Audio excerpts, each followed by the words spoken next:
जब बचपन में बच्चे सोते नहीं थे तो याद कीजिए कि उन्हें क्या कहकर सुलाया जाता था। सो जाओ नहीं तो बाबा आ जाएगा और तुम्हें अपने झोले में बांध कर ले जाएगा। ये कहना शायद लोगों की आदत में ही पड़ गया था, वरना एक बार ध्यान दीजिए और सोचिए कि यहाँ कौन से बाबा की बात हो रही है। झोला टांगे हुए, घर घर भिक्षा मांगते हुए हिंदू साधु, वही हिंदू साधु जो इस देश के कल्याण के लिए कार्य करते हैं, उन्हीं को हमने फिल्मी लैंग्वेज में विलन बना दिया। और इसका असर ये हुआ कि बहुत से छोटे बच्चे साधु बाबा को देखकर घबरा जाते हैं और उन्हें गलत ही मानते हैं। यही नहीं, मूवीज और शोज की एक लंबी लिस्ट है जिसमें विलन या तो हिंदू गुरु होते हैं या फिर तिलकधारी ब्राह्मण। हिंदू पंडित या तो बेवकूफ दिखाए जाते हैं या फिर लालची। पंडितों के ऊपर या उनकी शिखा और धोती के ऊपर मूवीज में आधी कॉमेडी की जाती है, इसीलिए उन्हें पोंगा पंडित कहते हैं। हिंदू गुरु और साधु सन्यासियों को इस तरह अग्रेसिव और पॉलिटिकली इन्फ्लुएंशियल दिखाया जाता है कि जैसे सारे दंगे फसाद वही करवाते हों। ज्यादातर गुंडों के माथे पर एक बड़ा सा तिलक होता है, हाथ में मोटा सा कलावा और गले में रुद्राक्ष की माला। अब बहुत से लोग ऐसे हैं जो इसमें आर्ट और पॉलिटिक्स की थ्योरी को इंक्लूड करते हुए ये कहेंगे कि आर्टिस्ट की अपनी फ्रीडम ऑफ एक्सप्रेशन होनी चाहिए और उनकी आर्ट पॉलिटिकल भी हो सकती है। वो कहेंगे कि सोशल मैसेजेस को इंक्लूड करके वो अपनी आर्ट को फॉर अ ग्रेटर गुड दिखा रहे हैं। लेकिन हम जरा इस फ्रीडम ऑफ एक्सप्रेशन की लिस्ट बनाकर देखते हैं, फिर आगे बात करेंगे। मूवीज से शुरू करें तो लज्जा मूवी में माधुरी दीक्षित का कैरेक्टर शराब पीकर माँ सीता का रोल करती हैं। हरे राम हरे कृष्ण मूवी में जीनत अमान ड्रग्स लेकर हरे राम हरे कृष्ण गाती है। दीवार मूवी में वैसे तो अमिताभ बच्चन का कैरेक्टर एक नास्तिक होता है, लेकिन उनका कैरेक्टर 786 का बैज पहनकर रखता है जो उसकी रक्षा करता है। मैं हूं ना मूवी के लिए फराह खान ओपनली एक्सेप्ट करती हैं कि वो विलन को एक मुस्लिम नाम नहीं दे पाई, लेकिन फिर हिंदू नाम रघु देने में उन्हें जरा भी हिचक नहीं हुई। फिर यही फराह खान हालेलुया का मजाक उड़ाने के लिए पब्लिकली अपोलोजाइज करती हैं और पर्सनली रोमन कैथोलिक चर्च के इंडियन कार्डिनल से अपोलोजाइज करने के लिए मिलती भी है। जुड़वा 2 में गाना है गणपति बाप्पा मोरया परेशान करे मुझे छोरिया। आप खुद सोचिए कि आप मंदिर में जाकर ऐसा गाना गाएंगे। अमर अकबर एंथनी मूवी में एंथनी और अकबर तो अपने अपने भगवानों को पूछते हैं, लेकिन अमर कभी नहीं। मूवीज के टाइटल होते हैं रामलीला गोलियों की रास लीला, नवरात्रि के नाम को बिगाड़ने के लिए लवरात्रि, और एक ऐसा ही टाइटल है सेक्सी दुर्गा। 2014 में यारिया पिक्चर आई थी, उसमें कॉलेज के प्ले में भारत माता की इज्जत को तार तार कर दिया गया था। भारत माता जिनकी हम पूजा करते हैं, उनकी साड़ी दुश्मन खोल रहे थे और वो अपने मुकुट के साथ क्रॉप टॉप और शॉर्ट्स में स्टेज पर अनड्रेस हो रही थी। फिर गाना बजता है शीला की जवानी। गानों की बात करें तो भोर बए पंगट पे मुहे नटखट शाम सतावे, Radha on the dance floor and Radha likes to move that sexy body, दम मारो दम मिट जाए गम, बोलो सुबह शाम हरे कृष्ण हरे राम। इश्क के नाम पर सब करते हैं रास लीला, मैं करूं तो कैरेक्टर ढीला, और रासलीला आते ही कैरेक्टर श्री कृष्ण की बांसुरी जैसे एक्शन करते हैं। दबंग मूवी में प्रोटैगनिस्ट के पीछे 3 साधु नाच रहे हैं। वेब सीरीज पर आए तो पाताल लोक में मुख्य अपराधी हिंदू हैं और जो दूसरा अपराधी है वो भी जातिवाद की वजह से अपराधी बना है। जो अपराधी है वो भजन गाता है, भगवान की पूजा करता है। क्राइम का मुख्य केंद्र चित्रकूट है जो हिंदुओं का धार्मिक स्थल है। मुस्लिम्स को हिंदू जय श्री राम कहते हुए मारते हैं क्योंकि मुस्लिम चिकन खा रहे होते हैं। सेक्रेड गेम्स में अहम ब्रह्मास्मि का मजाक उड़ाया गया है। भगवान को मानते हो, भगवान को पड़ता है। ऐसे डायलॉग्स का इस्तेमाल किया गया है। मुख्य अपराधी एक हिंदू गुरु होते हैं जिसे गीता का ज्ञान है। यही हिंदू गुरु भारत और पाकिस्तान में न्यूक्लियर वॉर करवाना चाहता है। हिंदू गुरु ऊर्जा के लिए ध्यान साधना नहीं करता, बल्कि उसके बजाय ड्रग्स का प्रयोग करता है। हिंदू पुलिस वाले मासूम मुसलमानों को मार देते हैं। ऐसे ही लव पर स्क्वायर फीट मूवी में विकी कौशल कहते हैं रघुकुल रीत सदा चली आई, प्राण जाई पर पप्पी न जाई। स्टैंड अप कॉमेडी की बात करें तो फारूकी मुनावर अपने सो कॉल्ड कॉमेडी शो में श्री राम और माँ सीता का मजाक उड़ाते हैं और 14 साल के वनवास को माधुरी दीक्षित के मेरे पिया घर आए ओ राम जी से कंपेयर करते हैं। अगर सीता ने सुन लिया तो वो तो डाउट करेगी कि if your husband is so why you are updating my husband bitch। सुरलीन Kaur अपने प्रोग्राम में कहती है सब इस्कॉन वाले हैं पर अंदर से सब हरामी पॉर्न वाले हैं। फिर आगे वो कहती है कि हमारे ऋषियों ने अपने सब कांड कामसूत्र की आड़ में छुपा रखे हैं। ये तो हमारी कॉमेडी के लेवल है। कितने ही ऐसे टीवी शोज हैं जिसमें हमारे भगवानों को गलत तरह से दिखाया गया है। श्री कृष्ण को एक रसिया की तरह दिखाया गया है जो बस गोपियों के साथ रास रचाते हैं और बांसुरी बजाते हैं।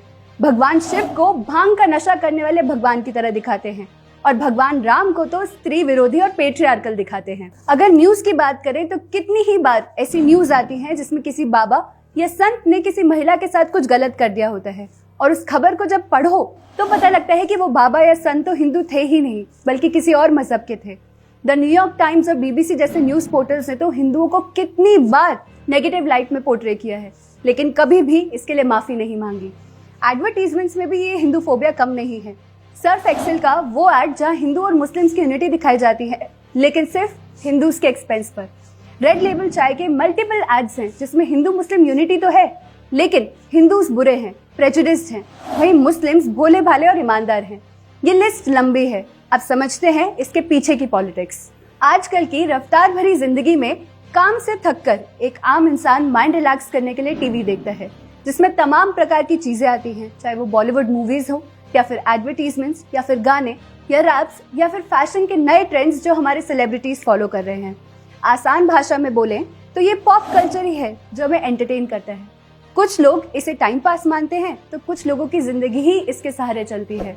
माने या ना माने, हम में से ज्यादातर लोग अपनी जिंदगी का बहुत सा समय और बहुत से पैसे इसी पॉप कल्चर पर स्पेंड करते हैं। जो हम कंज्यूम करते हैं वही सब हमारा लाइफस्टाइल भी डिक्टेट करते हैं। मूवीज में चलते ड्रेसेस से हमें ट्रेंड समझ आते हैं, what is in and what is out, what is cool and what is uncool, even what is right and what is wrong. ये सब पॉप कल्चर डिफाइन करती है और हम सब बिना सोचे समझे या बिना ध्यान दिए ये सब कंज्यूम करते हैं।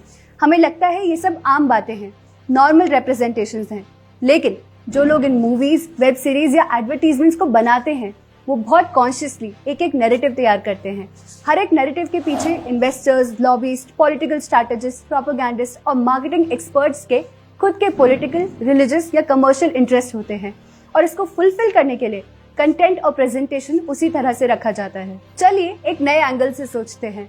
हम सब ने OMG मूवी में परेश रावल का वो डायलॉग सुना था जिसमें वो मूर्तियों को डिस्क्राइब कर रहे थे। डजन बड़े पेट वाले गणपति दे, 8 बॉडी बिल्डर हनुमान दे, 250 वाला कृष्णा दे और 5 वो टाइगर वाली दे, शेरा वाली माँ। क्या मूर्तियों से इतनी नफरत किसी हिंदू को हो सकती है, चाहे वो अथीस्ट ही क्यों ना हो? या ये नफरत उस रिलीजन की है जहाँ लोगों को मूर्ति पूजा हराम बताया गया है? तो जब जब इस मूवी में मूर्ति पूजा का भद्दा मजाक उड़ाया गया है, तब तब आप इस पॉइंट को याद कीजिएगा कि कैसे हिंदू मुस्लिम यूनिटी के नाम पर हमेशा हिंदूज को विलन दिखाया गया है और मुस्लिम्स एक शांत, समझदार और कोऑपरेटिव रूप में ही रहते हैं। ये भी याद कीजिएगा कि जब जब कॉमिक एलिमेंट इंट्रोड्यूस करने की बात आती है तो हिंदू भक्ति और हिंदुओं के देवी देवताओं का ही मजाक उड़ाया जाता है। Photo with Lord Shiva 100 rupees, with Holi Ganga water 200 rupees. इससे आगे थोड़ा एनालिसिस कीजिए तो सवाल आएगा कि हिंदुओं का क्रिटिसिज्म और मजाक तो खुलकर उड़ा दिया जाता है, लेकिन क्या कभी दूसरे कल्चर्स और रिलीजन पर भी इस तरह की टिप्पणियां की जा सकती है? गौर इस बात पर भी कीजिएगा कि कुछ सेट स्टीरियोटाइप्स हैं जिस पर बॉलीवुड काम करता है, जैसे सारे बनिया करप्ट होते हैं, सारे मारवाड़ी डिसऑनेस्ट और कंजूस, सारे बिहारी हिंदू गरीब होते हैं या सिर्फ रिक्शा चलाते हैं, और वहीं बॉलीवुड के हिसाब से 6 तो पैदाइशी कॉमेडियंस होते हैं। शायद हम में से ज्यादातर लोगों ने इन सब बातों को सोचा भी नहीं होगा, या ऐसे डायलॉग्स, ऐसे गाने, ऐसी मूवीज हमें नॉर्मल लगी होगी, कुछ भी अटपटा नहीं लगा होगा, क्योंकि ये सारी एंटी हिंदू बातें बहुत लंबे समय से यूं ही चली आ रही हैं और अब हम इन सब के लिए यूज्ड टू हो चुके हैं।